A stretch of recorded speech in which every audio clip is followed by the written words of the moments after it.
Different type career education का भी जानकारी देने का प्रयास किया हूँ, ताकि हर स्टूडेंट्स, हर बोर्ड्स के स्टूडेंट्स यदि एकेडमी में ही अपने कैरियर, अपना गोल को टारगेट बना के एकेडमिक क्लासेस में ही प्रिपरेशन यदि करके रखेगा तो उसको लगेगा ही नहीं कि वो एंट्रेंस एग्जाम लिख रहा है और किसी भी एंट्रेंस एग्जाम को आसानी से अचीव कर सकता है, पास करके नौकरी प्राप्त कर सकता है। आज जो मैं करियर के तौर पे आज जो मैं डिस्कशन करने जा रहा हूँ डियर स्टूडेंट्स, वो है career for MP and MLA. Maximum students को और कुछ लोगों का भी जानकारी के अभाव में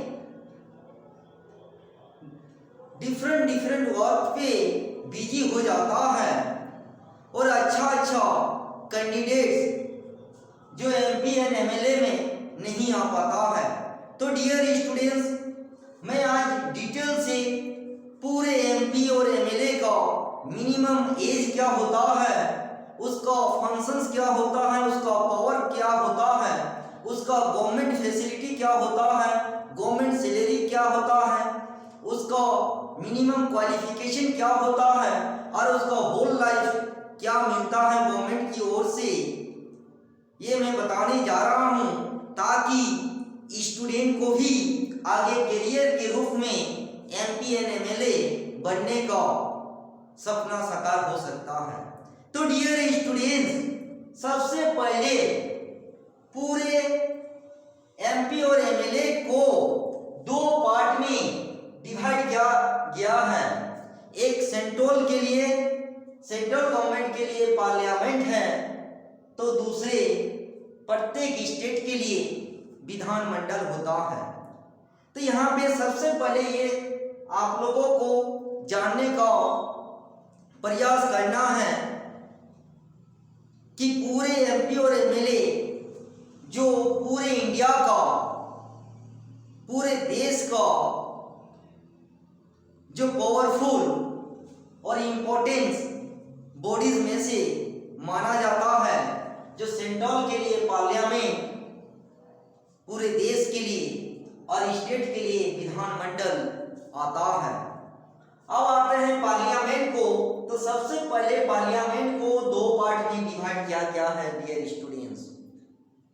पहला है लोकसभा, इसको बोला जाता है निम्न सदन, जो पब्लिक रिप्रेजेंटेटिव हाउस बोला जाता है।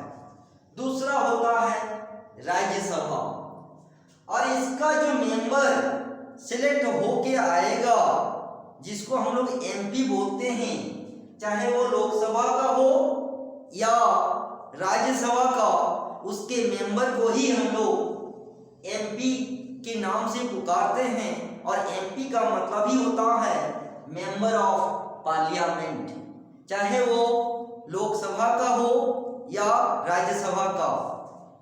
लोकसभा के लिए जो एमपी सिलेक्ट होगा, उसका जो मिनिमम एज होता है, मिनिमम एज वो है 25 इयर्स, और राज्यसभा के लिए जो मेंबर चुन के आएगा, उसका जो मिनिमम एज होता है 30 इयर्स।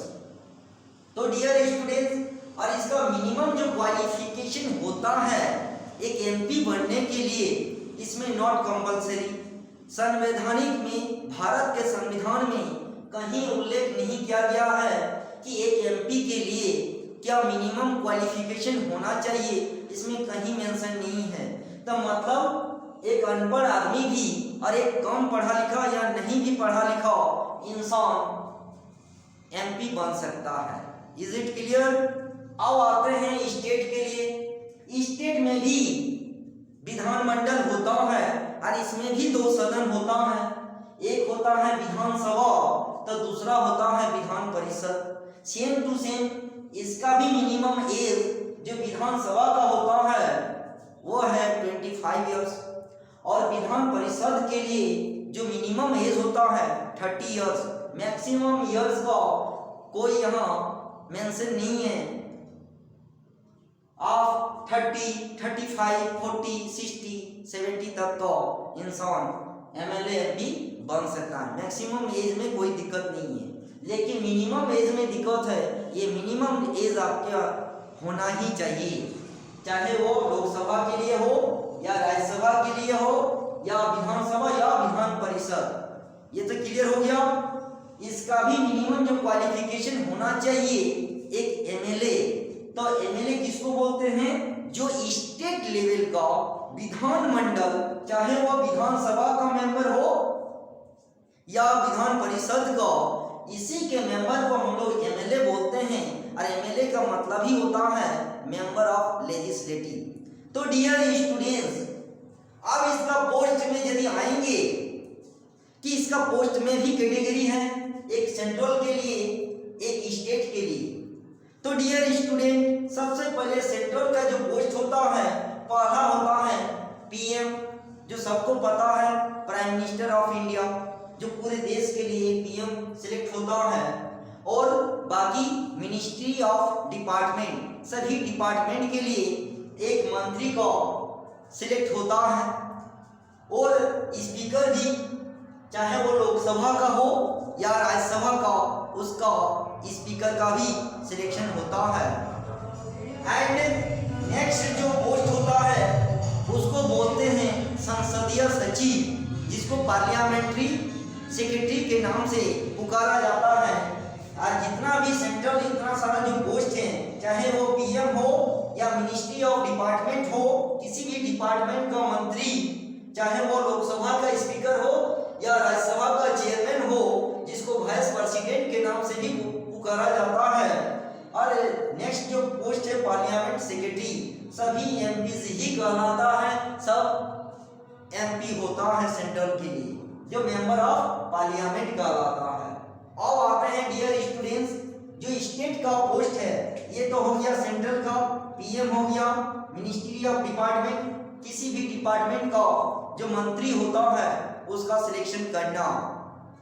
और लोकसभा स्पीकर हो गया पार्लियामेंट सेक्रेटरी, जिसको संसदीय सचिव के नाम से पुकारा जाता है।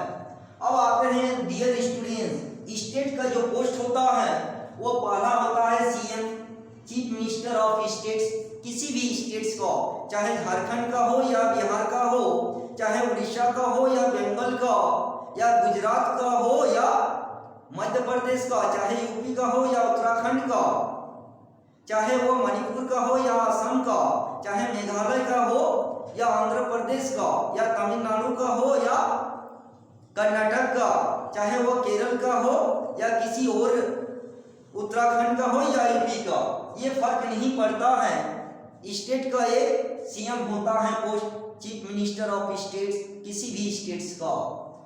नेक्स्ट जो पोस्ट होता है मिनिस्ट्री ऑफ डिपार्टमेंट, किसी भी डिपार्टमेंट का मिनिस्टर सिलेक्शन करना, चाहे वो मिनिस्ट्री ऑफ एजुकेशन हो या मिनिस्ट्री ऑफ पथ परिवहन मंत्रालय का हो या विभाग का। स्टेट में विभाग बोलते हैं, सेंट्रल के लिए मंत्रालय यूज होता है, चाहे वो गृह मंत्रालय का हो या स्टेट के लिए गृह विभाग हो, चाहे वो कार्मिक एवं प्रशासनिक सुधार विभाग हो, चाहे वो शिक्षा विभाग हो, चाहे महिला एवं बाल विकास विभाग हो, चाहे वो कल्याण विभाग हो, चाहे वो कार्मिक विभाग हो। डिफरेंट टाइप का स्टेट में विभाग सेंट्रल के लिए मंत्रालय के नाम से पुकारते हैं। तो उस डिपार्टमेंट का मिनिस्टर का सिलेक्शन होता है।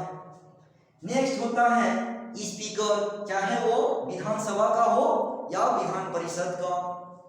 एक होता है सेक्रेटरी, जिसको संसदीय सेक्रेटरी के नाम से पुकारा जाता है। तो डियर स्टूडेंट्स, ये हो गया स्टेट के लिए पोस्ट और ये है सेंट्रल के लिए पोस्ट। यदि इसका सैलरी में बात किया जाए तो डियर स्टूडेंट्स, ये हर स्टेट का अपना अपना बजट के अनुसार और अपना अपना स्टेट का सैलरी अलग अलग होता है डियर स्टूडेंट्स।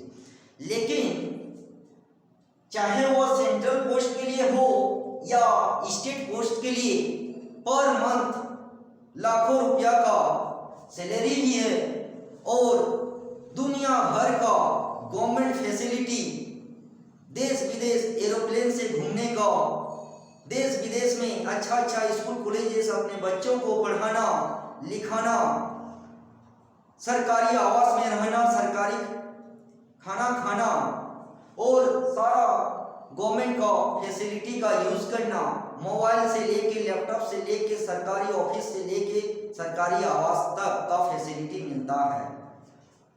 और भी सालाना इन लोग को करोड़ों रुपया का विधायक फंड एमपी फंड भी मिलता है, उससे भी सैलरी मिल जाता है। तो मतलब एक एमपी हो या एमएलए सालाना करोड़ों रुपया का इनकम हो जाता है। तो डियर स्टूडेंट्स, यहाँ पे सोचने वाली बात है, ये यहाँ पे कैरियर के रूप में एमपी और एमएलए बनना भी बहुत बड़ा इंपॉर्टेंस बात होता है, क्योंकि पूरे देश का प्रशासन के लिए नियम कानून बनाना यही मेंबर ऑफ पार्लियामेंट एमपी का काम होता है। और स्टेट के लिए एमएलए का काम, जिसको मेंबर ऑफ लेजिस्लेटिव बोला जाता है, स्टेट का नियम कानून बनाना। तो इसको भी हम इसीलिए करियर के तौर पर बताने का मैं प्रयास करता हूँ, क्योंकि गवर्नमेंट फैसिलिटी तो है ही है, देश विदेश एरोप्लेन से घूमना, अपने राज्य में हो या अपने देश में सरकारी गाड़ी से घूमना, सरकारी मोबाइल यूज करना, सरकारी आवास में रहना, खाना पीना सब फ्री, विथ लाखों रुपया का सैलरी, सालाना करोड़ों रुपया का इनकम। अब डियर स्टूडेंट्स, यहाँ जब समझना है, पढ़ा लिखा मिनिमम क्वालिफिकेशन नॉट कंपलसरी, कम पढ़े लिखे लोग भी बन सकता है और नहीं पढ़ा भी है वो भी बन सकता है, चाहे वो एमपी हो या एमएलए। ये क्लियर हो गया। अब आगे आते हैं कि इसको बना कैसे जा सकता है। हर इंसान का दिमाग में रहता है, कोई भी राजनीतिक पार्टी से टिकट देगा तभी बनेगा, चाहे वो एमएलए हो या एमपी। तो डियर स्टूडेंट्स, एक निर्दलीय बोल के इंडिपेंडेंट कैंडिडेट्स भी होता है। यदि कोई राजनीतिक पार्टी, कोई भी चाहे देश का राष्ट्रीय पार्टी हो या क्षेत्रीय पार्टी, यदि टिकट नहीं देता है तो कोई भी कैंडिडेट्स, अच्छा छवि वाला, अच्छा पढ़ा लिखा इंसान खड़ा हो सकता है चुनाव में, चाहे वो एमएलए के लिए हो या एमपी के लिए हो। यदि वो जीत जाता है तो एमपी वो भी एमपी बन सकता है और एमएलए बन सकता है। उसको इंडिपेंडेंट कैंडिडेट बोलते हैं, निर्दलीय पार्टी, मतलब वो किसी दल का नहीं होता है। तो डियर स्टूडेंट्स, जिसका भी मिनिमम एज लोकसभा और विधानसभा का 25 इयर्स हो गया है, राज्यसभा के लिए 30 इयर्स या विधान परिषद के लिए 30 इयर्स होता है, जिसका ये एज है, वोटर लिस्ट में नाम है, इंडिपेंडेंट कैंडिडेट्स के तौर पे चुनाव लड़ सकता है। यदि वो जीत जाता है, वही फैसिलिटी, वही सैलरी, वही विधायक फंड, एमपी फंड और वही सालाना करोड़ों रुपया कमा सकता है, अर्न कर सकता है, गवर्नमेंट फैसिलिटी का यूज कर सकता है, चाहे वो सरकारी के तौर पे मोबाइल हो, लैपटॉप हो, कंप्यूटर हो, सरकारी आवास ऑफिस से लेके रहना खाना पीना, देश विदेश एरोप्लेन से घूमना अपने बाल बच्चा को, चाहे देश में हो या स्टेट में, चाहे विदेश में हो, पढ़ा लिखा सकता है। तो सोचने वाली बात है डियर स्टूडेंट्स। इसलिए जब इतना सारा फैसिलिटी हर एमपी को और एमएलए को दिया जाता है, तो भी एक करियर के तौर पे आपके सामने हम रख रहे हैं। तो डियर स्टूडेंट्स, अब यदि पावर की बात किया जाए तो जितना भी सेंट्रल गवर्नमेंट का डिपार्टमेंट है, चाहे पथ परिवहन मंत्रालय का हो या गृह मंत्रालय का हो या शिक्षा मंत्रालय का हो या सूचना एवं प्रसारण मंत्रालय का हो या उड्डयन मंत्रालय का हो या शिक्षा मंत्रालय का हो, चाहे रक्षा मंत्रालय का हो, अपने ही देश का जितना भी मंत्रालय है सबका मालिक एक मंत्री होता है। और एक मंत्री के पीछे बहुत सारा, यदि गृह मंत्रालय है तो पूरे देश का IAS और IPS उसी के अंदर ही, गृह मंत्री के अंदर में ही काम करना पड़ता है और सपोर्ट भी करना पड़ता है। तो डियर स्टूडेंट्स, इसलिए मैं करियर के तौर पे बताने का मैं प्रयास किया हूँ। किसी भी डिपार्टमेंट का, उस डिपार्टमेंट का जो मेन पोस्ट होता है वो है एक IAS ऑफिसर होता है, लेकिन वो IAS भी उस मंत्री के अंडर में ही रह के काम करना पड़ता है। तो डियर स्टूडेंट्स, जब इतना पढ़ लिख के एक IAS ऑफिसर जो कम पढ़ा लिखा, जो नहीं भी पढ़ा लिखा है, वो भी MLA MP बन सकता है। यदि बन जाता है तो कोई भी IAS IPS उसके अंदर में ही रह के काम करना पड़ता है। तो इसलिए स्टूडेंट्स यहाँ सोचने वाली बात है, चाहे वो जिला का कलेक्टर हो या किसी भी डिपार्टमेंट का सचिव हो, सेक्रेटरी, जो एक IAS ऑफिसर होता है, यदि वो MP उस जिला में आता है तो उस जिला का कलेक्टर ही उसी के अंदर में रहकर ही काम करना पड़ता है। तो डियर स्टूडेंट्स, तो ये वो पावर कि एक MP और MLA का क्या पावर होता है। यदि स्टेट का CM है तो पूरे स्टेट का प्रशासन का पावर उसी के अंदर आ जाता है। यदि पूरे देश का यदि PM बन गया तो पूरे देश का प्रशासन उसके अंदर, उसके पावर के अंदर आ जाता है। तो ये हो गया पावर। तो डियर स्टूडेंट्स, पावर के साथ साथ पर महीना लाखों रुपया का सैलरी भी है। रिटायर करने के बाद मान लीजिए एक चुनाव जीता, दूसरा चुनाव में हार गया, जिंदगी भर इन लोगों का पेंशन मिलते रहेगा, चाहे वो MLA हो या MP हो। आपका जिंदगी भर जब तक जीवित रहेगा पेंशन भी मिलता रहेगा और जिंदा रहेगा चुनाव जीतते जाएगा। लाखों रुपया का पर मंथ सैलरी, सालाना करोड़ों रुपया का इनकम, और आप आगे का तो समझ ही रहे हैं मेरा इशारा। तो डियर स्टूडेंट्स, आई होप आप लोगों को समझ में आ गया होगा और मेरा इशारा भी समझ में आ गया होगा कि एक कैरियर के तौर पे MP और MLA कैसे बना जा सकता है और इसका मिनिमम क्वालिफिकेशन और एज क्या होता है और क्या क्या पोस्ट होता है। तो डियर स्टूडेंट्स, और इस लोग का मेन काम होता है, जो सेंटर है पार्लियामेंट में पूरे देश के लिए नियम कानून बनाना, और जो स्टेट है विधानमंडल, विधानसभा, विधान परिषद में नियम कानून बनाना। तो पावर तो आप देख ही रहे हैं, और with government facility, salary and सालाना करोड़ों रुपया का अर्न भी होता है, और देश और विदेश में एरोप्लेन से घूमना भी होता है। तो डियर स्टूडेंट्स, जिस स्टूडेंट्स को यदि एकेडमी में ही इसका बारीकी से यदि जानकारी रख लेते हैं तो आगे जाके पढ़ लिख के भी आप एक MP और MLA बन सकते हैं। आप प्रयास करना भी चाहिए, क्योंकि एक पढ़ा लिखा यदि MP और MLA बन जाएगा तो देश का नियम कानून भी अच्छा होगा और उसका जो फैसिलिटी है वो तो मिलता ही रहेगा। तो डियर स्टूडेंट्स, अच्छा स्टूडेंट्स को भी एक करियर के तौर पे MP और MLA के लिए प्रयास करना चाहिए। मान लीजिए कोई राजनीतिक पार्टी टिकट नहीं देता है तो वह कैंडिडेट इंडिपेंडेंट, निर्दलीय के रूप में खड़ा हो सकता है, और जैसे ही वो फेमस होगा वह किसी भी राजनीतिक दल में आके उस डिपार्टमेंट का मंत्री ही और स्टेट का CM तो देश का PM भी बन सकता है।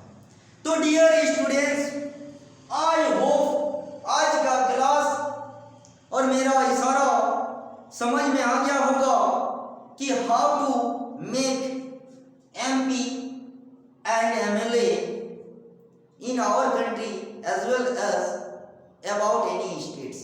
तो डियर स्टूडेंट्स, कैरियर के रूप में MP और MLA को भी लिया जा सकता है, क्योंकि इसका पावर भी हम बता दिए, इसका सैलरी भी बता दिए विथ गवर्नमेंट फैसिलिटी। तो डियर स्टूडेंट्स, अच्छा स्टूडेंट्स को भी पढ़ लिख के कैरियर के तौर पे MP और MLA के लिए भी प्रयास करना चाहिए। तो डियर स्टूडेंट्स, आज का क्लास इतना ही, फिर किसी और कैरियर के साथ आप लोगों के साथ डिस्कशन करूंगा। तब तक के लिए थैंक यू।